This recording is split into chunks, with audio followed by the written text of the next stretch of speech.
Hi, everyone. Thank you for joining. How many folks, who's here from Teach for America?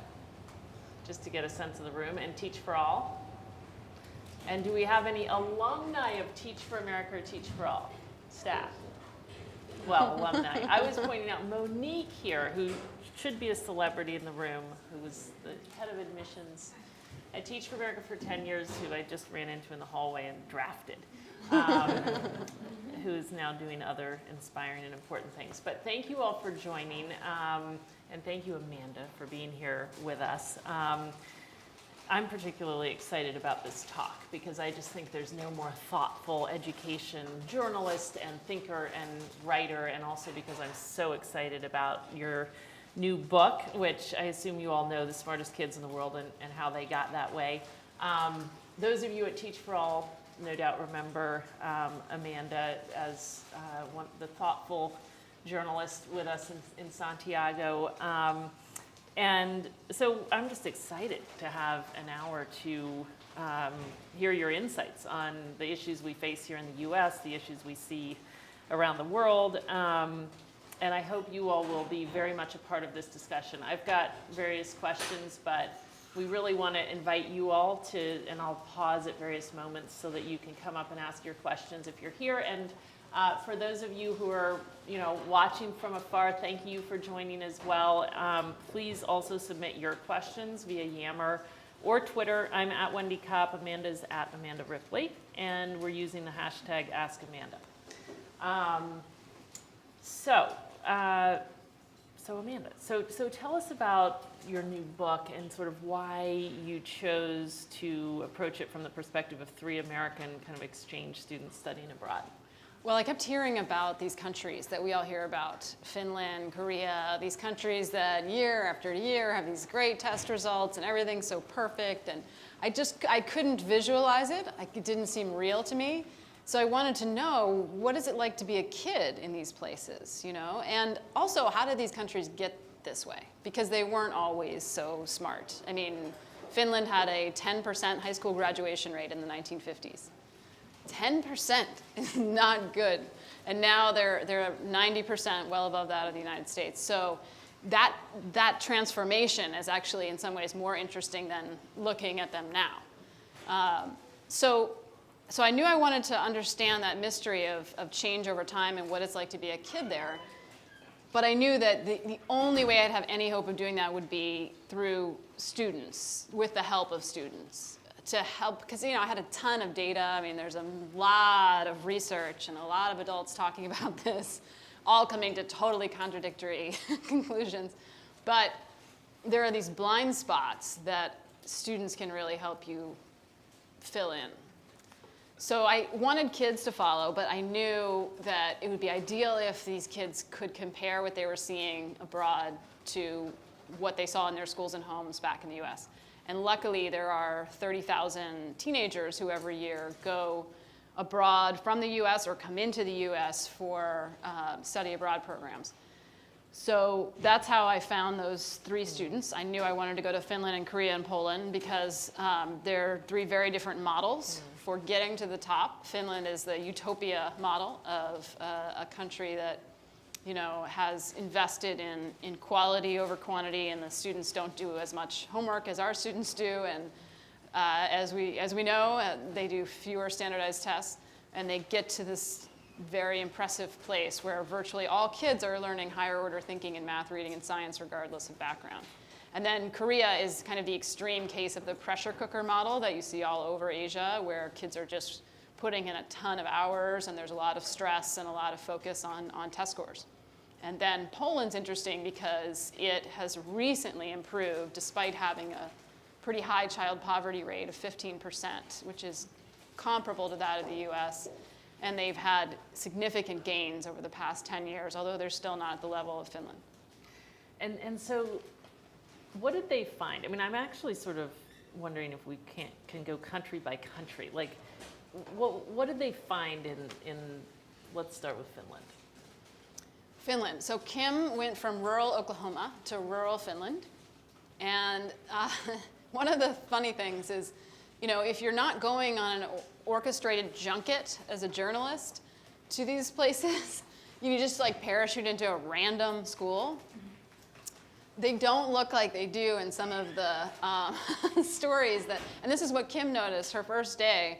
The school was sort of like, you know, gray, worn brick, and there was a clock outside that had clearly stopped working many, many years before. And, you know, it just didn't look like this Nordic paradise that she had imagined. And actually all over the world, in the high-performing countries, the facilities are typically unimpressive compared to those in the United States, even in some of our, you know, lower income, underperforming schools. There just is typically more technology in the classroom, and that's something that the kids noticed right away as well. So she gets there. Obviously, there's a long period of coming up to speed on Finnish, which was challenging, but as she kind of settles in, she begins to notice something interesting, which is that the kids in her classes seem to care more about school. And they seem to care more even than her friends back in her honors classes in Oklahoma. And she's perplexed by this. Even the kid who she's pretty sure is coming to school stoned every day is like doing his homework. Do you know what I mean? And she's, you know, kind of like, what is up with this? So she actually says to two of the girls one day, the Finnish girls, and they're in a break between classes. And they also have a lot more freedom. She's constantly had these free periods. And actually, when I surveyed hundreds of exchange students, they agreed that American kids had less autonomy in general from their parents and their schools than back home. And they complain a lot about this, actually, that they have to get a pass to go to the bathroom and stuff like that. But anyway, she kept having these free periods where she could just leave the school and no one would arrest her or anything. And so she was in a free period. She asked two of these Finnish girls, "Why do you care so much about school?" Because she could tell they weren't, you know, intellectual heavyweights. She seemed pretty normal to her compared to the kids back in Oklahoma, but they seemed bought into it in a way that was strange to her.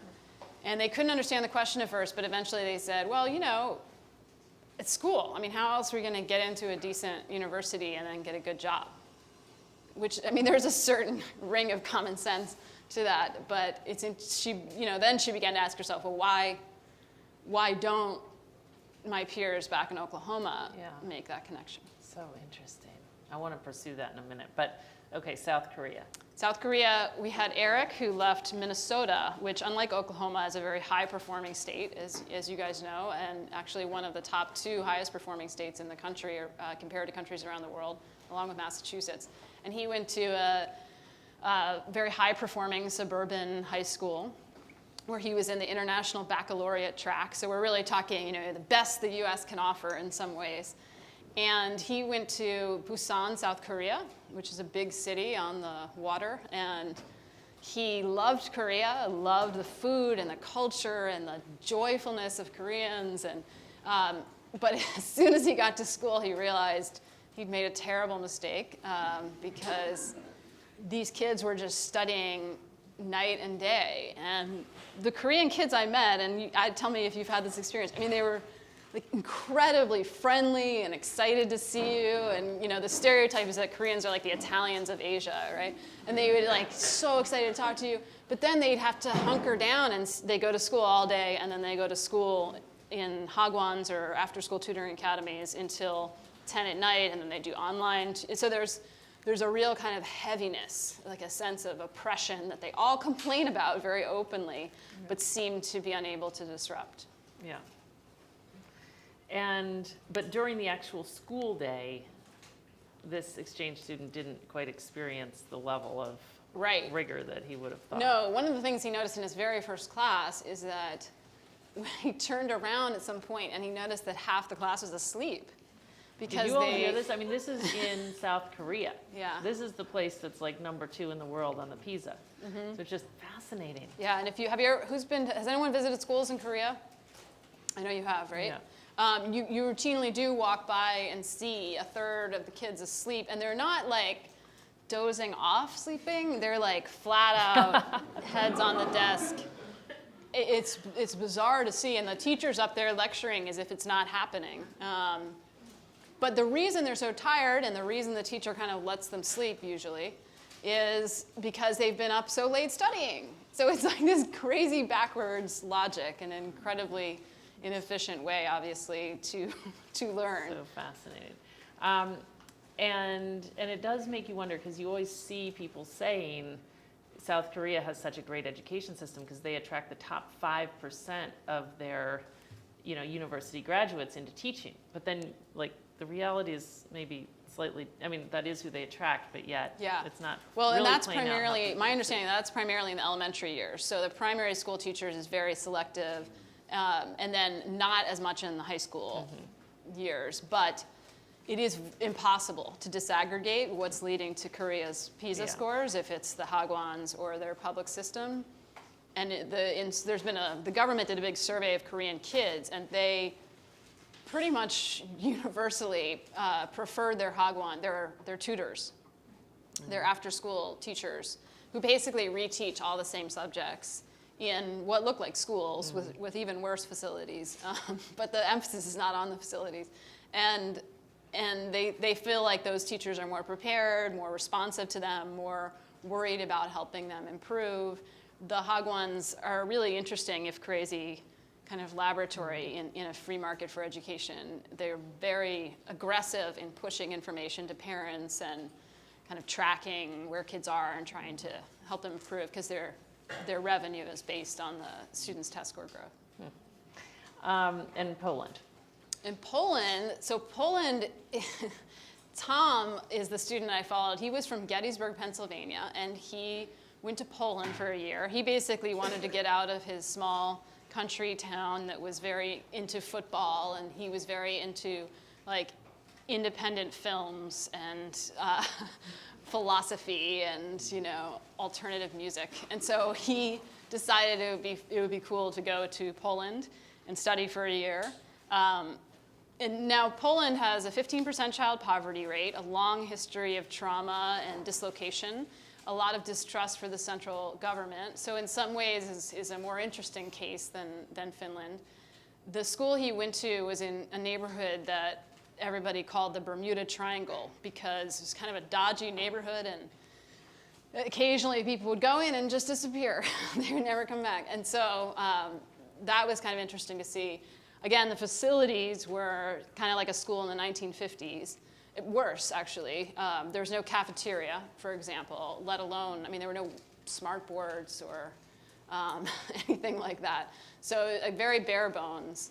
The thing that was mysterious about Poland is that they'd gone through a series of major reforms in the year 2000, 2001, and they'd gone from below average for the developed world in their test score results for 15-year-olds to at or above average, and now are performing at the same level and slightly above US teenagers, despite spending 50% what we spend per pupil. And like, from being inside that school, like what was the big takeaway there about what might be driving the progress? In all of these cases, but particularly Poland and Korea, the student drive is very high, right? Yeah. So if you imagine that all of this is a complex kind of alchemy of many things, right? Like teaching quality, principal quality, poverty, diversity, politics, union, contract. There's probably, 1,000 different things that go into.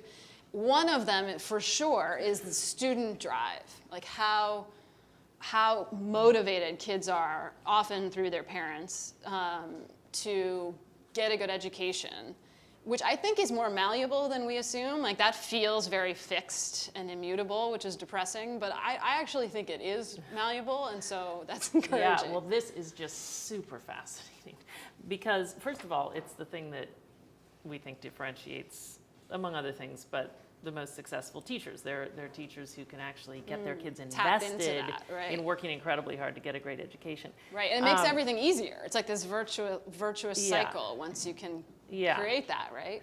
So but what's your sense of where that's coming from in these other countries, and how we would foster more of it in countries like the US and other countries in which Teach for All works, where it doesn't seem so pervasive?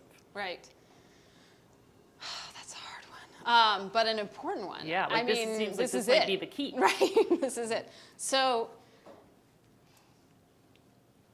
the unifying theory that I have, the working theory, which may or may not be right and is surely incomplete, is that one reason, not the only reason, that kids take school more seriously is when it is more serious.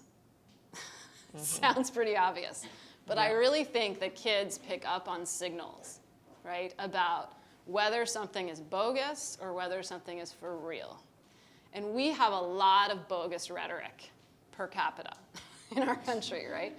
A lot of countries do. We're not alone. I mean, to be clear, like we're sort of okay. Like we do better in reading, worse in math. Like we're not.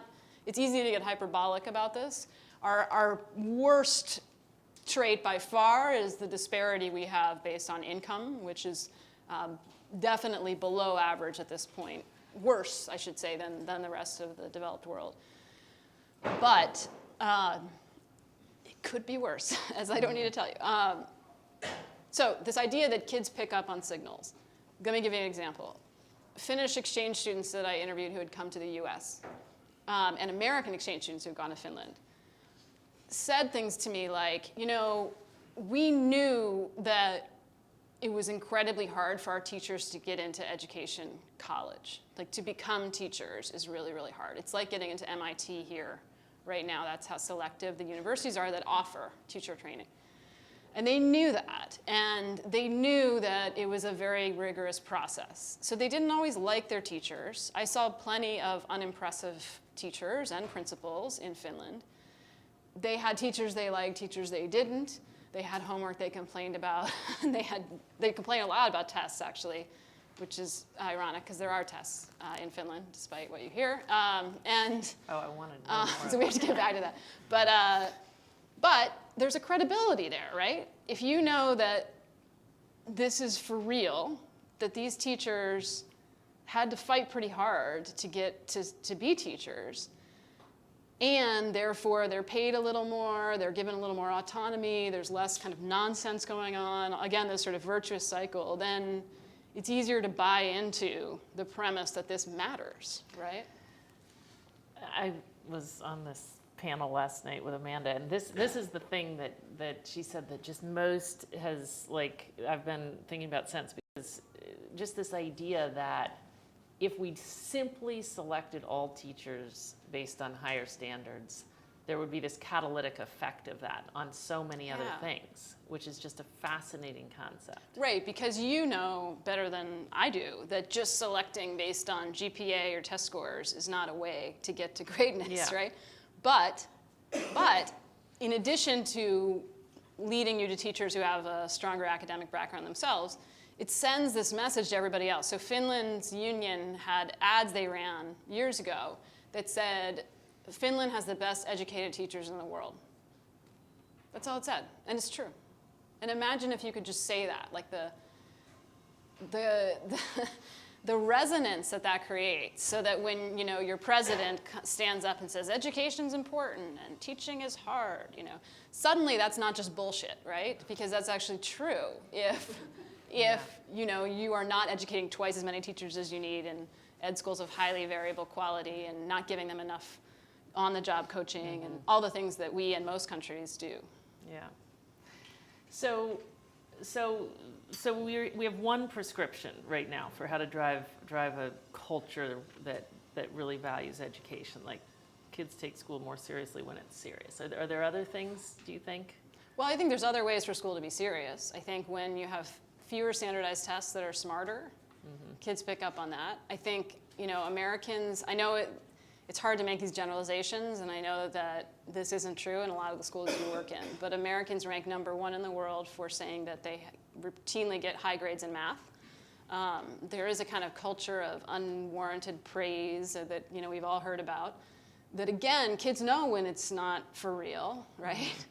And it chips away at the credibility of the enterprise, I think. So having more serious work that's worth doing, less homework that's just stupid, right? So all that kind of, so it's more than just one thing that adds credibility to the whole endeavor. Yeah, and you've written and talked about the different role that you see parents playing in some places.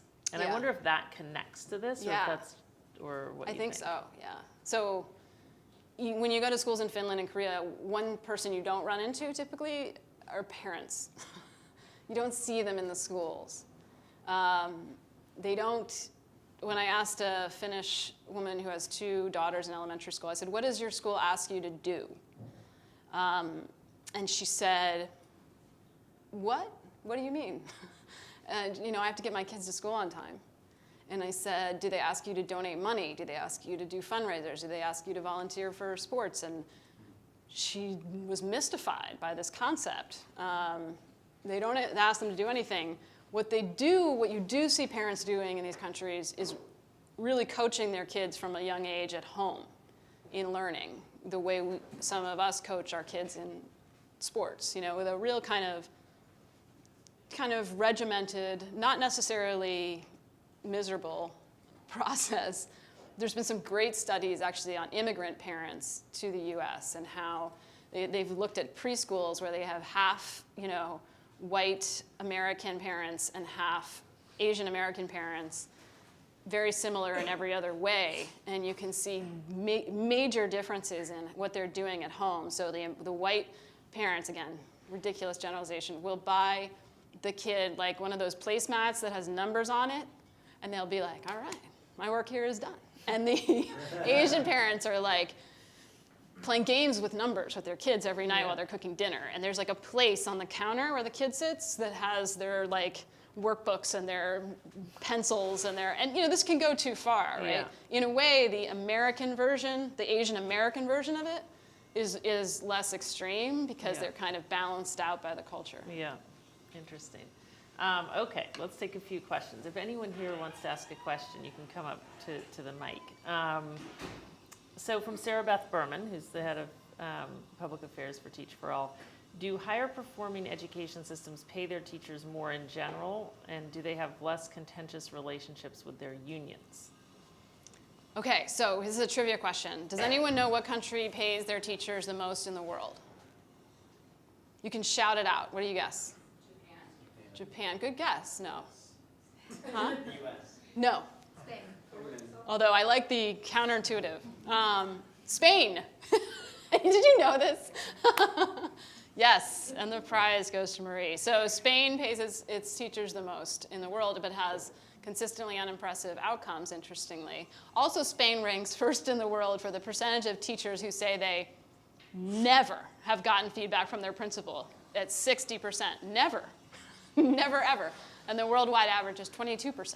But now we're going off in a tangent. The other question is a really good one, too, about, I do think the highest performing countries and the least dysfunctional systems, like Finland, do have a less adversarial relationship with their unions. Mm-hmm. They all have unions, but the quality of that relationship varies a lot. But wait, so like in these 3, Poland, Finland, and South Korea, do they pay their teachers more? Poland does not, but Korea and Finland do. But it's not wildly more. It's not like out of sight. It's, I looked at Kim's teacher in Oklahoma and Kim's teacher in Pietarsaari, Finland. And I believe the teacher who was about the same seniority, the teacher in Finland was making like $7,000 more a year when you have like purchasing power parity. So it wasn't wildly more. The difference here, of course, is that we are competing in some ways with professions that make just an obscene amount of money, which is not the case in Finland. Mm-hmm. Yeah. You all want to introduce yourselves when you... Hi, can you hear me? I'm Deb from Teach for All, marketing director. So I wanted to talk a little bit about the parents concept that you were talking about, and I read the school bake sales article. And I'm a public school parent in New York City. I have one kid in elementary school and another who just started middle school. Both are pretty progressive public schools. But we, at least in this city, and most cities, I think, or places in the U.S., don't really have that choice about volunteering in the school and working on homework with our kids at home, because if we don't raise money for our school, we don't have anything beyond the bare bones because the budgets have been cut so much. Right. And also our school really values parent participation, Right. not just in terms of fundraising, but also in terms of like experiencing Yeah. the school community with your kid and with the teachers and parents, and just really being a part of it. So beyond suddenly the government like pouring more money into the Right. schools, how do we fix that? Well, I think there's a macro level answer and a like individual level answer. I agree with you. As a public school parent in DC myself, I am constantly pushed to do fundraising and things. And you know, in the back of my head, I'm still wondering. I'm not sure I have 100% confidence that the money they have is being spent in a totally efficient manner, but nobody has asked me to weigh in on that. So I am left to bake brownies and so forth. But we do spend more than all but 3 countries in the world on K through 12 education. We spend quite a bit more than Finland per pupil. So, you know, not to say we're spending it wisely, but there's something else going on here in addition to just a lack of cash.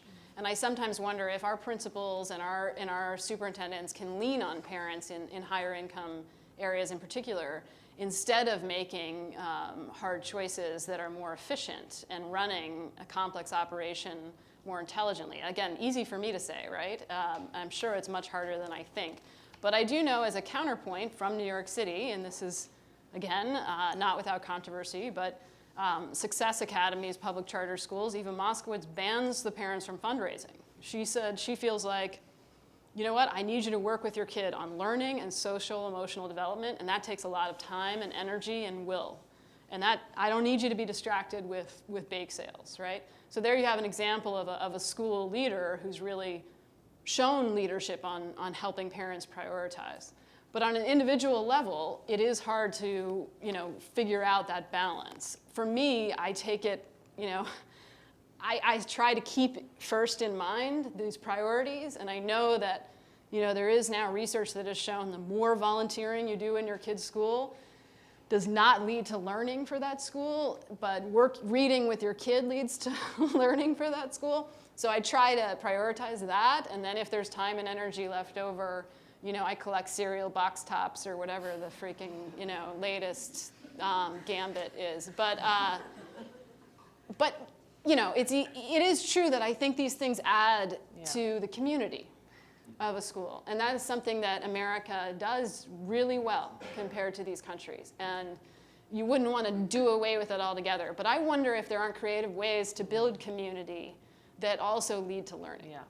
It's interesting because these very high-performing schools out there do have these contracts with parents most often, and it's all around the kind of parenting you're saying would support actually, you know, educational gains and all. There are so many questions here. I want to get one more of my own in, and then we'll bring you in and we can get to some of these, which is just, I mean, the other main theme, I think, of the book, and it sort of supports the culture, what you were saying earlier, but it was just about rigor. And just the different, I mean, when you read this book, you just realize how different the rigor level is between sort of the US and these other countries. And, you know, I guess say more about that and about what you think we could do to drive more rigor in schools here. Well, I mean, I think this is a hard question, and probably there are many, many core members who would have better, more tactical ideas than I would. I do think that a sort of no-brainer prerequisite is to have a set of fewer, higher, better standards for what kids should know. Just, you know, so what to do you quote the Common Core standard. Yeah, what do you make about the controversy about the Common Core in this country? Like, what is the deal here in the US, where there seems to be not a wild running towards and embracing fewer, more rigorous, internationally benchmarked Well, there standards? are in some, like I just was in Kentucky for time working on a story because they were the first state in the country to adopt the Common Core, and which gave them the advantage of being able to shape the messaging about it before it became a Tea Party, Glenn Beck issue. And so they, you know, they really pushed it hard. They liked the idea that instead of being like Kentucky, they would be just as good as any other state. They, you know, it wasn't easy. I mean, I think the teachers I met with, there was a period of frustration as they as they got up to speed on it, as everybody, because the kids hadn't been taught in Common Core, we were coming to them, of course. But in the schools, with the leadership, coming back to the points that you often make, in the schools with strong leaders who gave them the time and space to collaborate over those standards, they actually just came to life. Like they were able to work together in a common language that really made it much more interesting and exciting to do their jobs. And the students even, in some cases, were picking up on that kind of clarity of, okay, this is the standard for these 3 weeks, you know, and having a common, clear vision seems like a pretty basic first step that all these countries have done as well at some point, And Kate Selker had a question, which I think relates to this in a way. She said, today we see a huge backlash against standardized testing in the U.S. How does the quantity and rigor of testing in the U.S. compare with testing in other countries? And sort of how do you think about this testing question, even as it relates to the Common Core? I mean, Right. No, it seems like one of the themes running through all of this is quantity over quality in the US. You see this in a lot of ways. Like our kids do a lot of homework, they do a lot of standardized tests, but they don't, like the quality of it is low. So yeah, it is true that our kids do a lot of standardized tests, most of which are not particularly rigorous. Finland does do randomized sampling standardized testing of schools to sort of see where they are, but it's not every single year. And they do, at the end of, they do have a lot of classroom tests, and Finnish teenagers complain about this, but they're tests that are designed by the teachers. And then at the end of high school, they have a kind of epic end of high school exam that lasts 50 hours. I mean, it's over 3 weeks. It involves multiple days where you spend 6 hours just writing, you know, and like one of the recent essay questions was, why has there been no lasting peace in the Middle East? So you can see that this is like a whole level above even the New York State Regents exam. I mean, it's which we, you know, it's like, because people will come to me and be like, well, we have end of year tests, you know, and that's, you know, they're a disaster or they're terrible or whatever. But that's an example of a country that there's like one bright finish line that's really hard. But it does, I think, create clarity, at least, about how serious this is. Yeah, interesting. Hi, my name is Rajiv. I work for Teach for America. My question is about the amount of global awareness that is there in the high school curriculum when you compare American high school kids with the rest of the world. Recently, there was this American Indian woman who became Miss America, and there were these racist tweets. But my interest was in understanding who were those tweets coming from, and interestingly, many of them were coming from high school kids.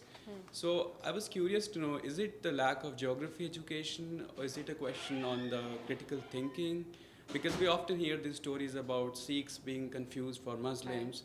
So what are your thoughts on that? What could be the cause at high school level that causes sort of lack of awareness about the rest of the world?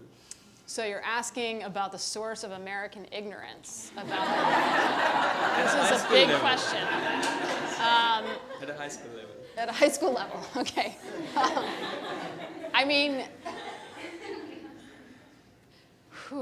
I'm glad this is you rather than the answer.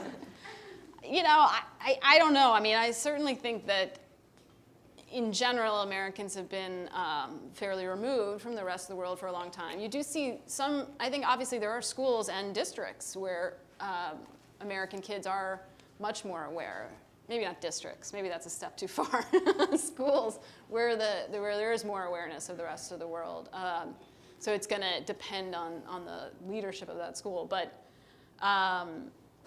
there is an interesting trade deficit with exchange students in the US. So we take in way more than we send out. And you see that vary over time a bit depending on the economy.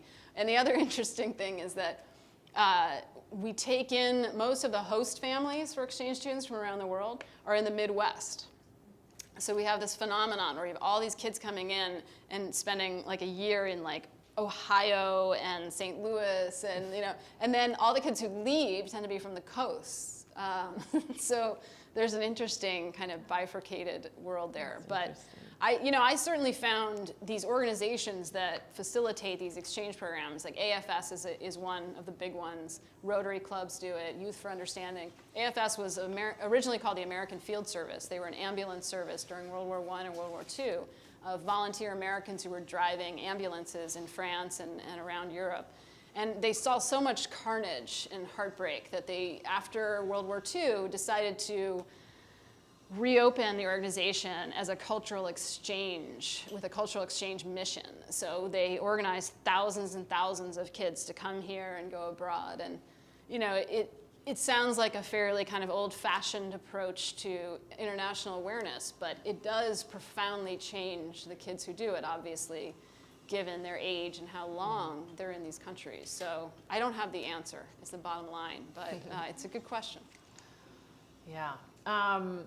I've got numerous other questions here that I really want to get to. Here's one from Ebony at Teach for America. She says, what kind of support do these countries give to their new teachers in their first 2 years?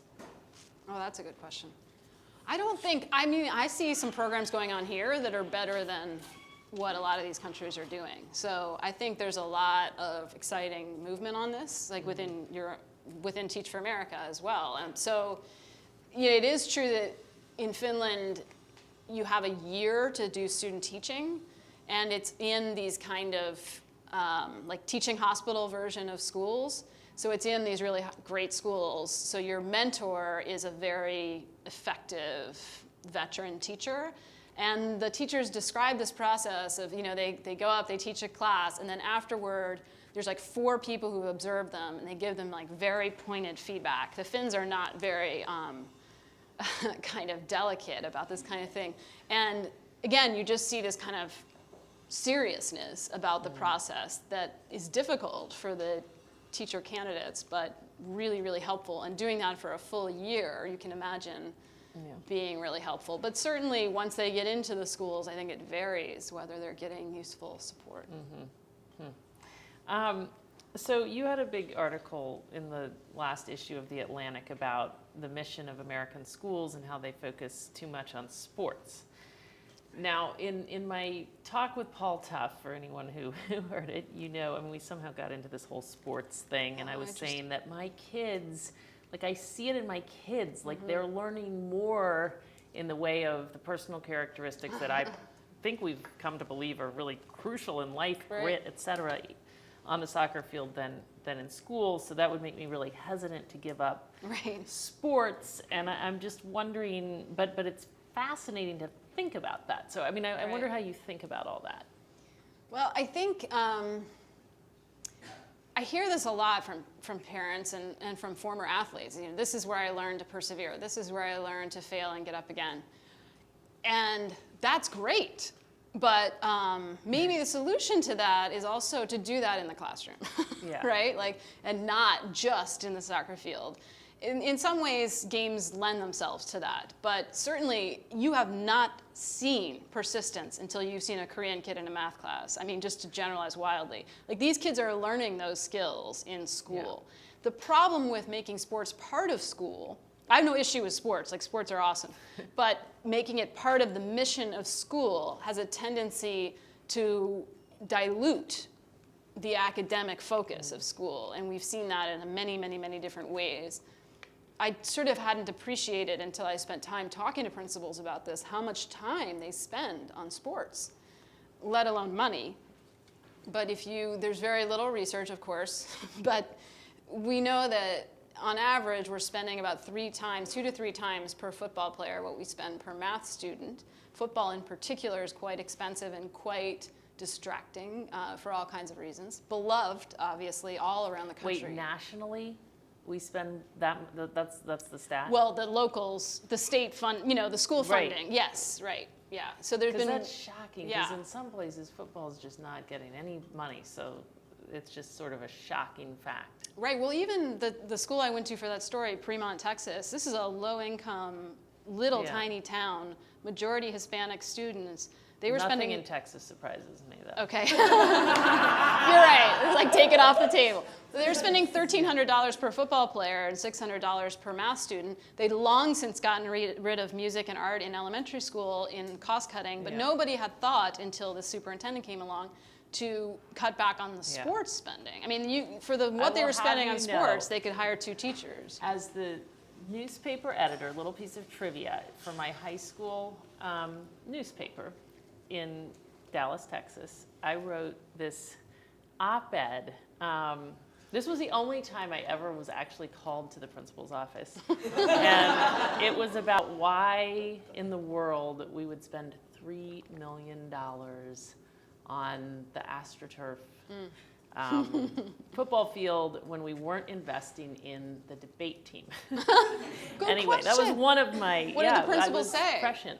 What was the... They were wondering if this was the right forum for that question. I was like, yes. This is the perfect forum for that question. So did it run?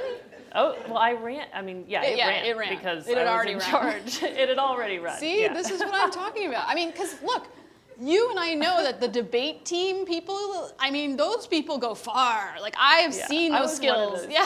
Those skills are really, really valuable. But I get no respect at all. And so it's like kind of a bait and switch, you know? Like, we're giving this huge social and financial capital to an activity that vanishes for most kids after age 18. Yeah. Anyway, on to more. Did you have a question? Yeah. In American society and culture, it seems to me that there's a lot of glorification of lifestyles and or careers that don't rely on academics.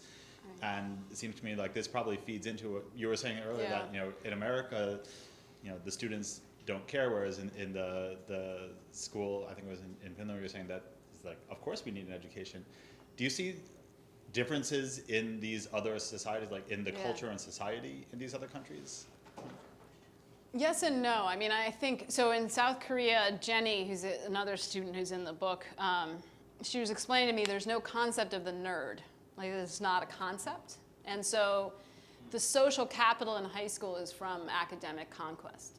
And that's how you get in the newspaper. That's how you get to be cool, which is unimaginable. Like, I can't even get my head around it. So that's true, right? That's a big deal. And that goes very far back to when Korea had some of the highest illiteracy rates in the world, which wasn't that long ago. They still had this kind of, you know, reverence for academic achievement.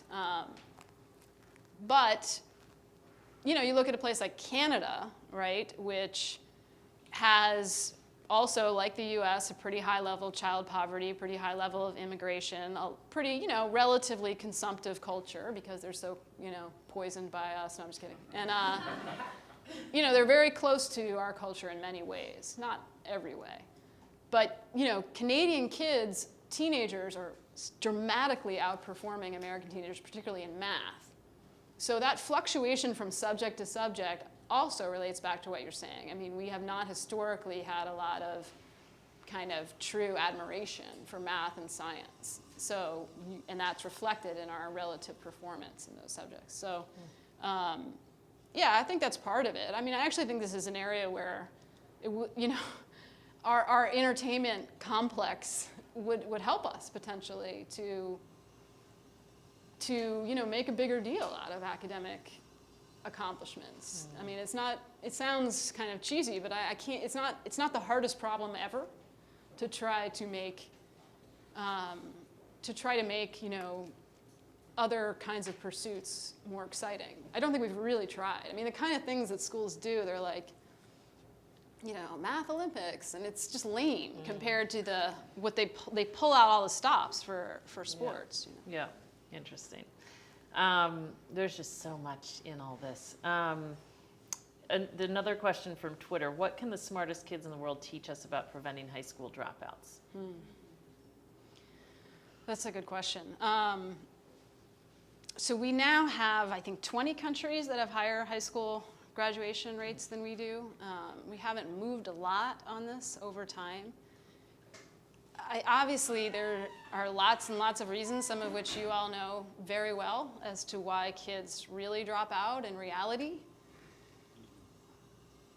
Some percentage of them probably a small percentage, drop out because school is a joke. And I've met some of these kids. So that's part of what they can teach us. If school is not a joke, you don't lose those kids, right? And obviously not all of school is a joke, but there are certain classes that every kid can tell you in a school which ones they are, that are a joke, or a principal who they never see, couldn't identify him in a lineup, right? So that kind of thing, I think, could help us. But, and again, helping kids connect the dots, right, between what they're doing and what kind of car they're going to drive and how interesting their work's going to be seems like really fertile ground, right? Yeah. Now, can we sort of shift gears just for a minute and talk about the state of the public discussion around education reform in the U.S.? Okay. I mean, first of all, did you cover things other than education before education?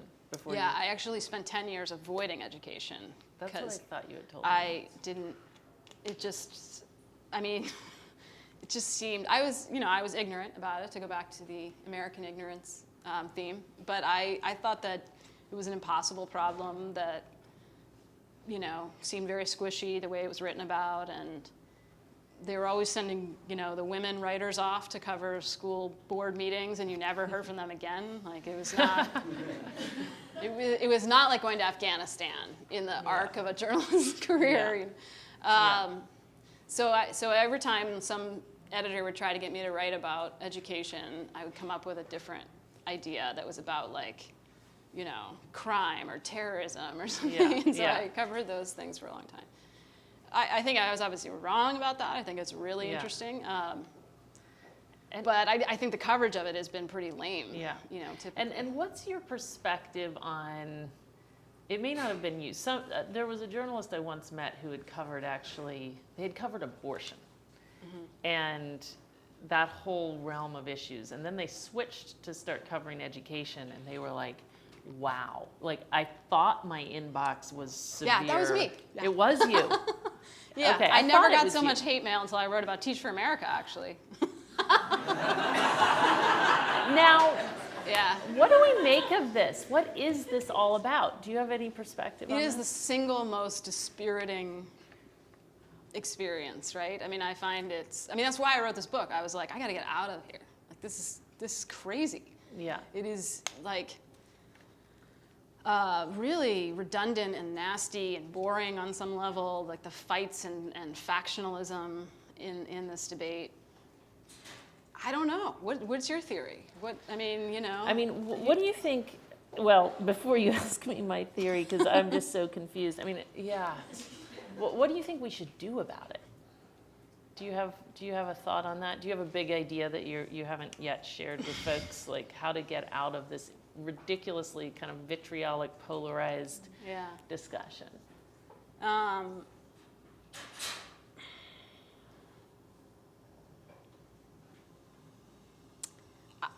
don't have the answer. I do think that telling the stories of kids has always been my way out. I don't know if that helps you, but you do have access to a lot of stories through the work that you all do. And, the vast majority of reasonable humans do not remember anything else but stories. And so those stories are very, very powerful, especially when you let kids help you tell the story. It's harder to descend into the, quagmire of debates about vouchers or whatever. I mean, it's like, oh my God, it's so boring. So keeping the lens focused on kids I think, it's useful to have some research that's helps you kind of have a spine helpful. to the... It was sort of heartening. I mean, I guess it was heartening or disheartening. I'm not sure which way to look at it. But I was talking recently with Ben Jensen, who sort of studies education globally. He's based in Australia.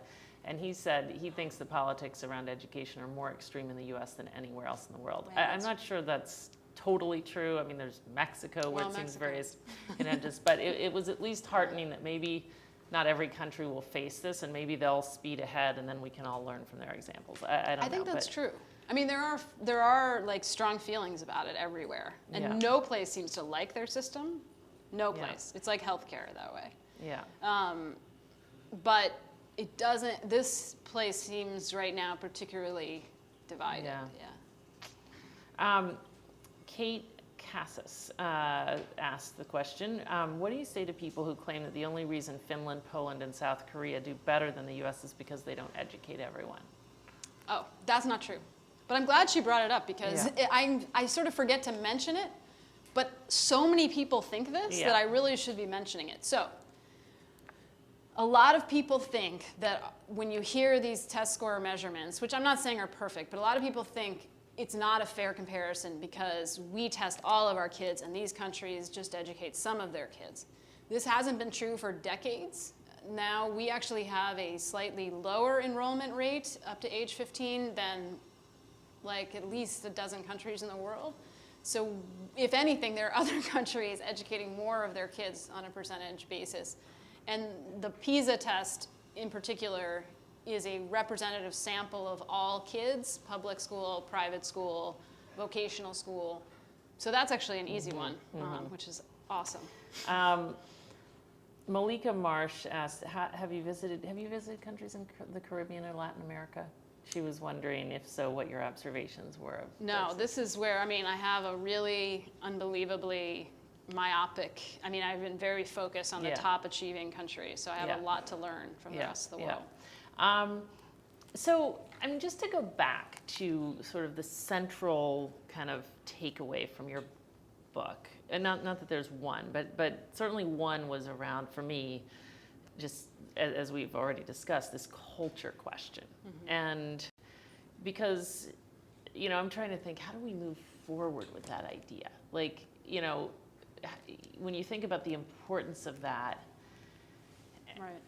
I just wonder what else, right? So you're saying, first of all, we got to build a school system that people take seriously, and that has everything to do with, you know, how selective are we about who enters teaching, you know, how high are our standards for what kids should be doing in school. How much class we let kids miss to play out of state tournaments, right? Like that kind of, that's The where sports question, when you know, when your math teacher's gone every 5 days because you know he's coaching. What about the parental engagement with kids that reinforces? I'm just like, you know, because I got to have an action plan here. What about the kind of explicit discussion or not? I mean, I'm curious, like when the kids in Finland were like, well, I've got to do well because that's how I get into university and that's how I get a good job. Did you, I mean, it's so funny because I view that as sort of an idea that's pretty present in this country. It's like, yeah, you do well, you get ahead. It's like the American dream or whatever. And yet it seems like kids aren't as clear about that. And I wonder if there's more that we need to do to sort of explicitly teach that. Right. I wonder if there are ways, because part of the challenge is anyone really can go to college in the United States. Like even if you did really badly in school, as long as, you know, so there is a kind of truth to that idea. And you don't really want to change that, right? But I wonder if there's a way to help kids earlier on understand just how much money they'd be paying for classes without getting college credit, for example, because they're going to have to retake algebra in college, in remedial math or whatever, so that it sort of drives home that you cannot put this off forever, right? Yeah. And I think there's some people working on that, like helping kids, you know, really visualize earlier on what this means.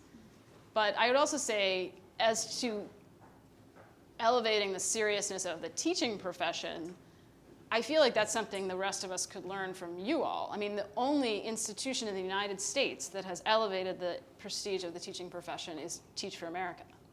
So there's something to be learned there about how you do that, you know? I mean, that's a big deal. And I realize that it doesn't affect most of our teachers, but how can you do that in a way that is authentic? You know? No, it's interesting. I mean, I've been thinking about that since last night. Like, how do we do that just pervasively across the board, not just for folks choosing to teach for 2 years, but, you know, forevermore. So someone needs to go out and figure out how to solve that problem. That would be great. I mean, back to this idea for 2 more seconds. I mean, so I had this dinner conversation with my kid a year ago. My 11-year-old. I mean, this was both disconcerting and I don't know, but and maybe it'll show how.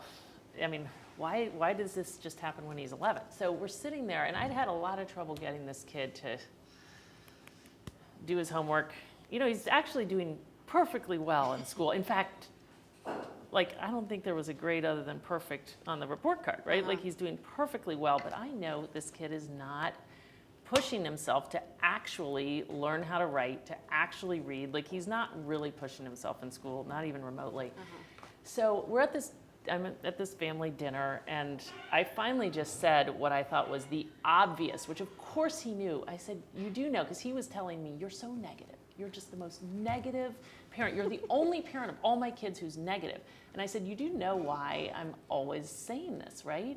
And he says, why? I said, because do you realize like how well you do in elementary school? It's really true in New York. How well you do on a particular test determines what kind of middle school you go to, and how well you do in your middle school determines what kind of high school you go to, and that determines what kind of college you go to. So I say this, and you know what his response was? He sat back and he literally said, oh, well, why didn't you say that before? Oh my God. And he was serious. I mean, this was perfectly serious. He's a really great kid. He's such a nice kid. He's like, oh. Now. So you're just assuming that he would know that? I would assume that my kid would know that. But I obviously was assuming too much. And so he hadn't gotten that somehow. I mean, he may have just not heard it before in our household, but yeah, I mean, you know, there's sort of an assumption. I don't know. Somehow he hadn't heard it. And he clearly hadn't heard it at school. I don't think that's a fluke, right? Like, there's something that makes us uncomfortable about saying to kids, look, if you don't get serious about learning this math, you're going to have a very boring, difficult life. Like, we don't want to say that to a kid. Right. We're afraid we're going to crush their spirit, right? Plus rather than trying to. Plus, it's like, gosh, if they don't get in, it's really hard to get into these selective middle schools. It's really hard to get in the high schools, and you don't want, like, there's so much that's great about this kid, and he's an artist, and he's a this, and he's a that. And I think even, I mean, I don't want to say this for sure, but it may be that my spouse was like, you know, you don't want to make him so paranoid that it's like, gosh, if he doesn't get into this school. So, you know, there are lots of things that might have prevented this conversation from happening, but I just think it's so fascinating. It's like, oh, wish you'd told me that before. So in other words, maybe the dots are in plain sight, but nobody's helping kids connect them, you know? And the fact is that for our teachers, I mean, this is, like, we know that for the kids we're working with in our communities in this country, I mean, you know, there's just not visible evidence. You work hard in school and things work out better. And so explicitly teaching that is huge. Like, that is a huge differentiator among our top performing teachers. It's just, it's fascinating to think that actually this may need to go on way beyond the communities in which we're working. Right. Interesting. Anyway, that is interesting. I keep checking the clock, and it's right on the button. Thank you so much, Amanda, for all your great thoughts.